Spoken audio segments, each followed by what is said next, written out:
เคเนี่ยหมวดไปทั้งสองเขาอธิบายมากหมดเลยเนาะโอเคมาหอดนี่วันนี้มันสิไปหา0.4เนาะ0.4มันไม่ใช้นี่ตัวอย่างว่ามาจากห้าวหนึ่งถ้าสองห้าวหนึ่งนี้เนาะผ่านนี่แล้วก็มาหมอแปลง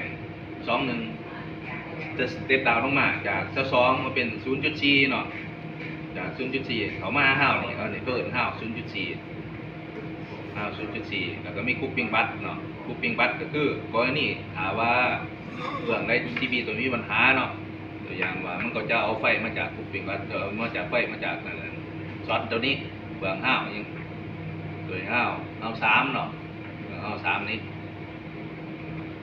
ห้าว3ประมาณนี้เดี๋ยวมอนี่ก็ต้องกดเขาเนาะเพื่อเอาไฟมาเลี้ยงห้าวตัวนี้ไว้ห้าวไฟจนมันขาดห้าวไฟ 0.4 มันต้องเฮ็ดให้ในระบบเฮาหมายว่ามันต้องเฮ็ดให้มีไฟอยู่ตลอดถ้าสู้ว่า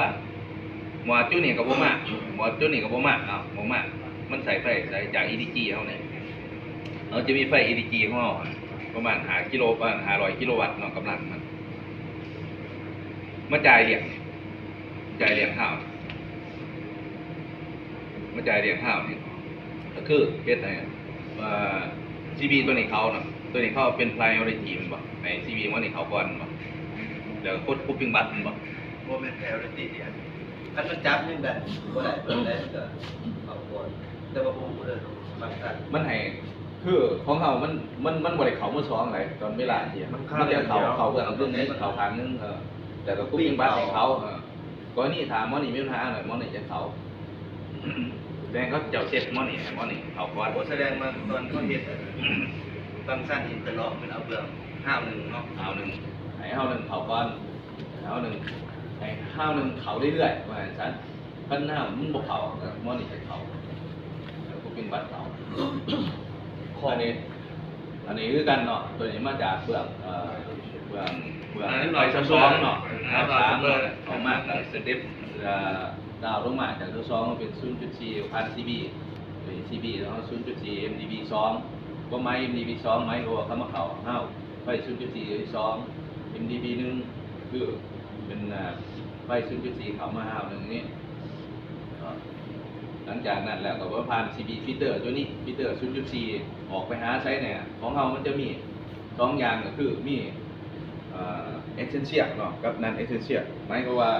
power house ตัวอย่างว่า power house essential ไฟที่จำเป็นเนาะให้แก้โหลดว่าซะให้แก้โหลดตัวอย่างว่าไฟที่จำเป็นให้แก้โหลดจังได๋ตัวอย่างว่า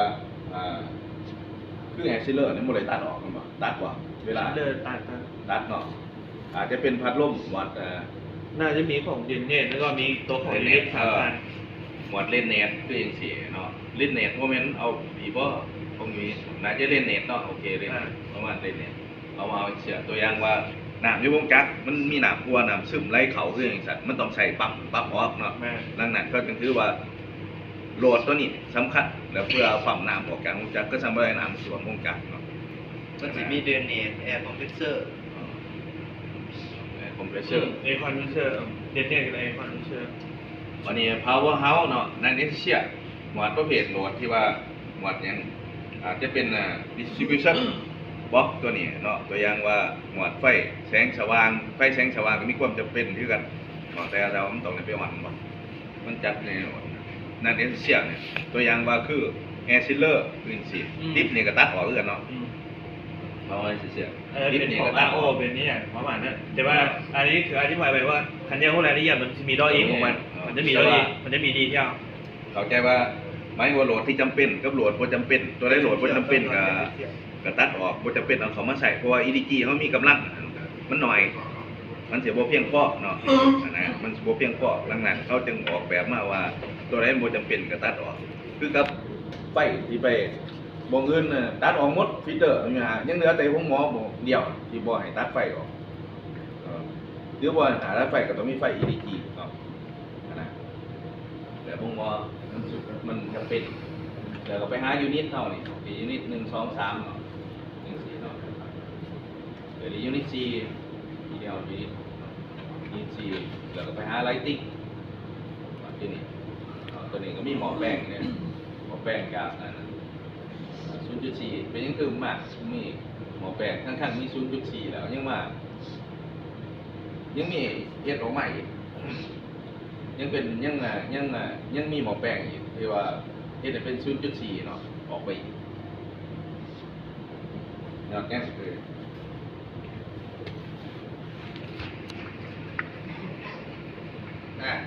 เด็ดๆตัวอยู่แบบ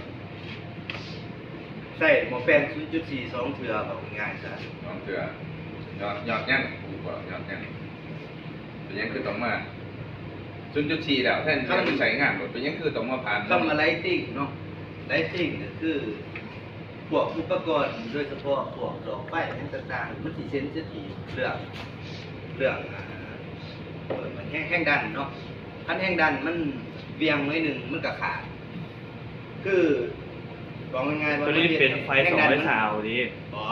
0.4หมอแปลง 0.4เพิ่นสอง หมอแปลง บอกง่ายๆว่าเฮ็ดให้แห้งดันมันเสถียร งานนะเจ็ดแห่งดันมันจะ เฮ็ดให้แห้งดันมันเสถียร แต่ว่าดอดไฟโบนี่มัน ฮะ ดอดไฟโบนี่มันใช้ 0.4 อยู่ป่ะ อ้าว ก็ไฟซื้อก็โจเดียว200เอาหน้าไป แม่ ไปเนาะก็ บอก มี ง่ายๆว่าเฮ็ดออกมาเพื่อเฮ็ดให้แห้งดันมันเสถีย แห่ รง ดันมีความเสถียรภาพเนาะนะแบบว่าถ้าว่าไฟมันสวิ่งร้ายเนาะเฮ็ดดอกไฟนี่ มันขาดง่ายก็ขาดง่ายดอกไฟ ก็มีหม้อนี่ก็คุ้มไว้ มันจะ มันจะมีแท็บมันเรียกว่าแท็บโค้ด คือ เนาะ มันน่าจะมีแท็บอยู่ไหนมัน มีแท็บ มันมีแท็ มั บ นจะมีตัวปรับแท็บว่า ป้าแท็บมันออกมา วนออกมาดิเนาะ แม่มัน